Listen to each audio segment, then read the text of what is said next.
The girl was one of those pretty and charming young creatures who sometimes are born, as if by a slip of fate, into a family of clerks. She had no dowry, no expectations, no way of being known, understood, loved, married by any rich and distinguished man. So she let herself be married to a little clerk of the Ministry of Public Instruction. She dressed plainly because she could not dress well. But she was unhappy, as if she had really fallen from a higher station, since with women there is neither caste nor rank, for beauty, grace, and charm take the place of family and birth. Natural ingenuity, instinct for what is elegant, a supple mind, are their sole hierarchy, and often make of women of the people the equals of the very greatest ladies. Matilda suffered ceaselessly, feeling herself born to enjoy all delicacies and all luxuries. She was distressed at the poverty of her dwelling, at the bareness of the walls, at the shabby chairs, the ugliness of the curtains. All those things, of which another woman of her rank would never even have been conscious, tortured her and made her angry. The sight of the little Breton peasant who did her humble housework aroused in her despairing regrets and bewildering dreams. She thought of silent antechambers, hung with oriental tapestry, illumined by tall bronze candelabra, and of two great footmen in knee breeches who sleep in the big armchairs made drowsy by the oppressive heat of the stove.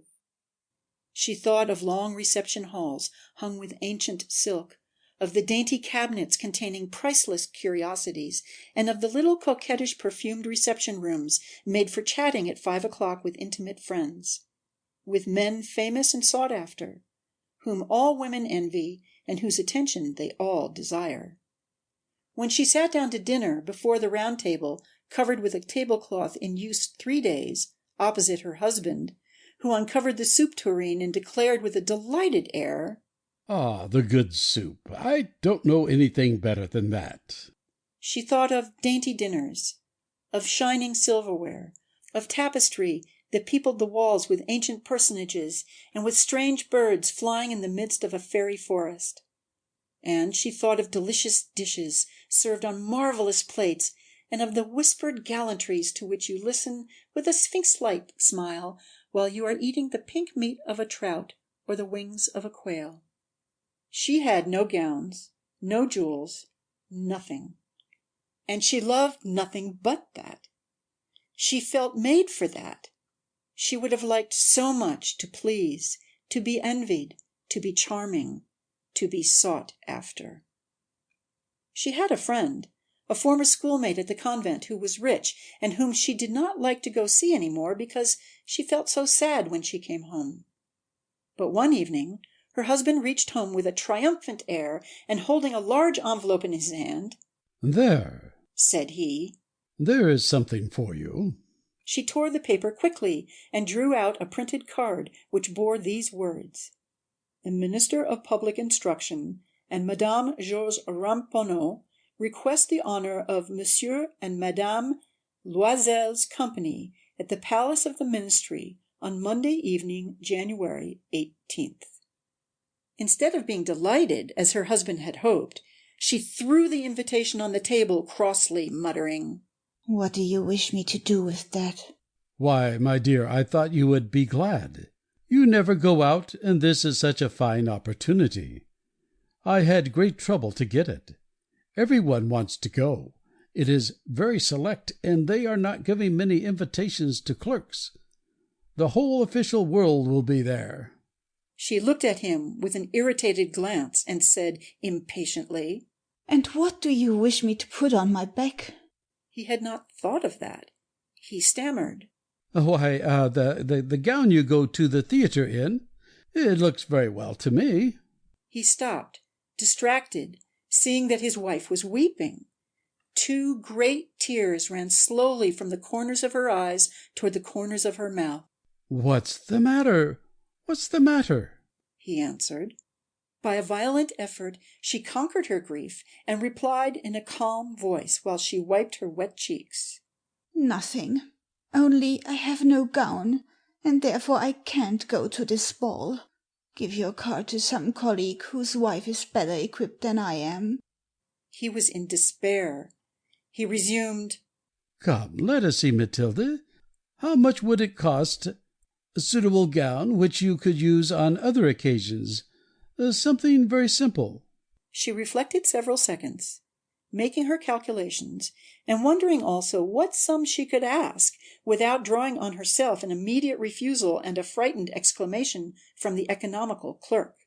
Finally, she replied, hesitating, I don't know exactly, but I think I could manage it with 400 francs. He grew a little pale, because he was laying aside just that amount to buy a gun and treat himself to a little shooting next summer on the plain of Nanterre with several friends who went to shoot larks there of a Sunday. But he said, Ah, very well. I give you 400 francs, and try to have a pretty gown. The day of the ball drew near, and Madame Loisel seemed sad, uneasy, anxious. Her frock was ready, however. Her husband said to her one evening, What is the matter? Come, you have seemed very queer these last 3 days. And she answered, It annoys me not to have a single piece of jewelry, not a single ornament, nothing to put on. I shall look poverty-stricken. I would almost rather not go at all. You might wear natural flowers. said her husband. They're very stylish at this time of year. For 10 francs you can get 2 or 3 magnificent roses. She was not convinced. No, there's nothing more humiliating than to look poor among other women who are rich. How stupid you are! Her husband cried. Go look up your friend Madame Forester, and ask her to lend you some jewels. You're intimate enough with her to do that. She uttered a cry of joy. True, I never thought of it. The next day she went to her friend and told of her distress. Madame Forestier went to a wardrobe with a mirror, took out a large jewel box, brought it back, opened it, and said to Madame Loisel, Choose, my dear. She saw first some bracelets, then a pearl necklace, then a Venetian gold cross set with precious stones of admirable workmanship. She tried on the ornaments before the mirror, hesitated, and could not make up her mind to part with them, to give them back. She kept asking, Haven't you any more? Why, yes, look further. I don't know what you like. Suddenly she discovered, in a black satin box, a superb diamond necklace, and her heart throbbed with an immoderate desire. Her hands trembled as she took it. She fastened it round her throat, outside her high-necked waist, and was lost in ecstasy at her reflection in the mirror. Then she asked, hesitating, filled with anxious doubt, Will you lend me this? Only this? Why, yes, certainly. She threw her arms around her friend's neck, kissed her passionately, then fled with her treasure. The night of the ball arrived. Madame Loisel was a great success. She was prettier than any other woman present, elegant, graceful, smiling, and wild with joy. All the men looked at her, asked her name, sought to be introduced. All the attachés of the cabinet wished to waltz with her. She was remarked by the minister himself. She danced with rapture, with passion, intoxicated by pleasure, forgetting all in the triumph of her beauty, in the glory of her success, in a sort of cloud of happiness comprised of all this homage, admiration, these awakened desires, and that sense of triumph which is so sweet to a woman's heart. She left the ball about 4 o'clock in the morning. Her husband had been sleeping since midnight in a little deserted anteroom with 3 other gentlemen whose wives were enjoying the ball. He threw over her shoulders the wraps he had brought, the modest wraps of common life, the poverty of which contrasted with the elegance of the ball dress. She felt this, and wished to escape so as not to be remarked by the other women, who were enveloping themselves in costly furs. Loisel held her back, saying, Wait a bit. You will catch cold outside. I will call a cab. But she did not listen to him, and rapidly descended the stairs. When they reached the street, they could not find a carriage, and began to look for one, shouting after the cabmen passing at a distance. They went towards the Seine in despair, shivering with cold. At last they found on the quay one of those ancient night-cabs which, as though they were ashamed to show their shabbiness during the day, are never seen round Paris until after dark. It took them to their dwelling on the Rue des Martyrs, and sadly they mounted the stairs to their flat. All was ended for her. As to him, he reflected that he must be at the ministry at 10 o'clock that morning. She removed her wraps before the glass, so as to see herself once more in all her glory. But suddenly she uttered a cry. She no longer had the necklace around her neck. "What is the matter with you?" demanded her husband, already half undressed. She turned distractedly toward him.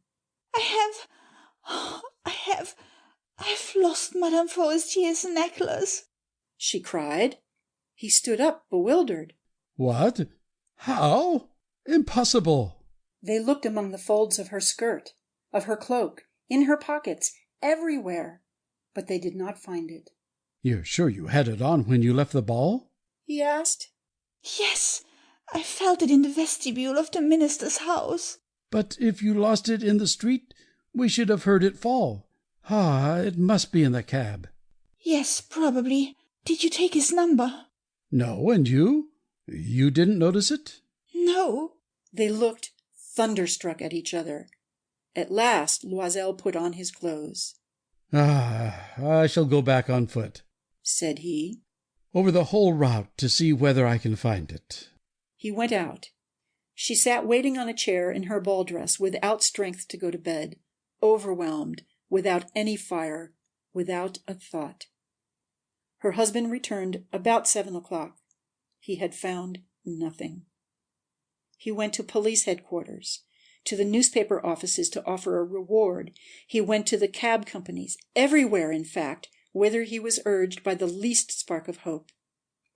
She waited all day, in the same condition of mad fear before this terrible calamity. Loisel returned at night with a hollow, pale face. He had discovered nothing. "You must write your friend," said he, "that you have broken the clasp of her necklace, and that you are having it mended. That will give us time to turn around." She wrote at his dictation. At the end of a week they had lost all hope. Loisel, who had aged 5 years, declared, "We must consider how to replace that ornament." The next day they took the box that had contained it and went to the jeweler whose name was found within. He consulted his books. "It was not I, madam, who sold that necklace. I must simply have furnished the case."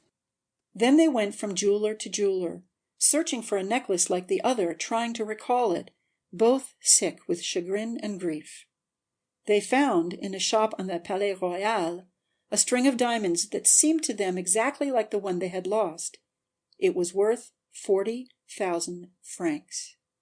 They could have it for 36. So they begged the jeweler not to sell it for 3 days yet, and they made a bargain that he should buy it back for 34,000 francs in case they should find the lost necklace before the end of February. Loisel possessed 18,000 francs, which his father had left him. He would borrow the rest. He did borrow, asking 1,000 francs of one, 500 of another, 5 louis here, 3 louis there. He gave notes, took up ruinous obligations, dealt with usurers and all the race of lenders.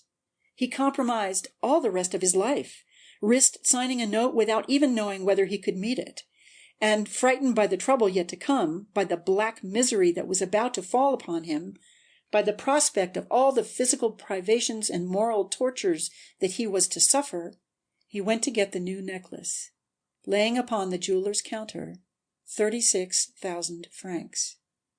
When Madame Loisel took back the necklace, Madame Forestier said to her with a chilly manner, "You should have returned it sooner. I might have needed it." She did not open the case, as her friend had so much feared. If she had detected the substitution, what would she have thought? What would she have said? Would she not have taken Madame Loisel for a thief? Thereafter, Madame Loisel knew the horrible existence of the needy. She bore her part, however, with sudden heroism. That dreadful debt must be paid. She would pay it. They dismissed their servant. They changed their lodgings. They rented a garret under the roof. She came to know what heavy housework meant and the odious cares of the kitchen. She washed the dishes, using her dainty fingers and rosy nails on greasy pots and pans.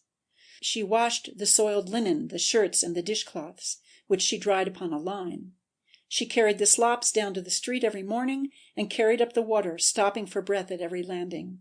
And, dressed like a woman of the people, she went to the fruiterer, the grocer, the butcher, a basket on her arm, bargaining, meeting with impertinence, defending her miserable money sou by sou. Every month they had to meet some notes, renew others, obtain more time. Her husband worked evenings, making up a tradesman's accounts, and late at night he often copied manuscript for 5 sous a page. This life lasted 10 years. At the end of 10 years they had paid everything, with the rates of usury and the accumulations of the compound interest. Madame Loisel looked old now. She had become the woman of impoverished households, strong and hard and rough. With frowsy hair, skirts askew, and red hands, she talked loud while washing the floor with great swishes of water. But sometimes, when her husband was at the office, she sat down near the window and she thought of that gay evening of long ago, of that ball where she had been so beautiful and so admired. What would have happened if she had not lost that necklace? Who knows? Who knows? How strange and changeful is life! How small a thing is needed to make or ruin us!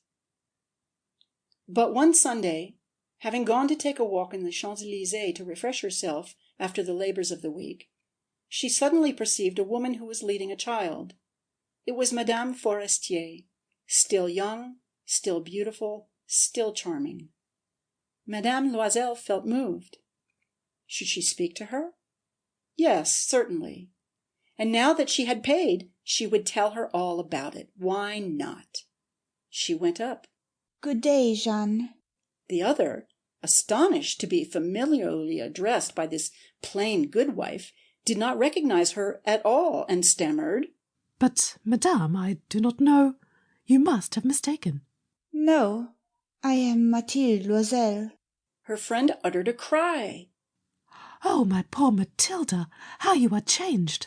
Yes, I have had a pretty hard life since I last saw you, and great poverty, and that because of you. Of me? How so? Do you remember that diamond necklace you lent me to wear at the ministerial ball? Yes. Well? Well, I lost it. What do you mean? You brought it back. I brought you back another exactly like it, and it has taken us 10 years to pay for it. You can understand that it was not easy for us who had nothing. At last it is ended, and I am very glad. Madame Forestier had stopped. You say that you bought a necklace of diamonds to replace mine? Yes. You never noticed it then? They were very similar. And she smiled with a joy that was at once proud and ingenuous. Madame Forestier, deeply moved, took her hands. Oh, my poor Matilda! Why, my necklace was paste. It was worth at most only 500 francs.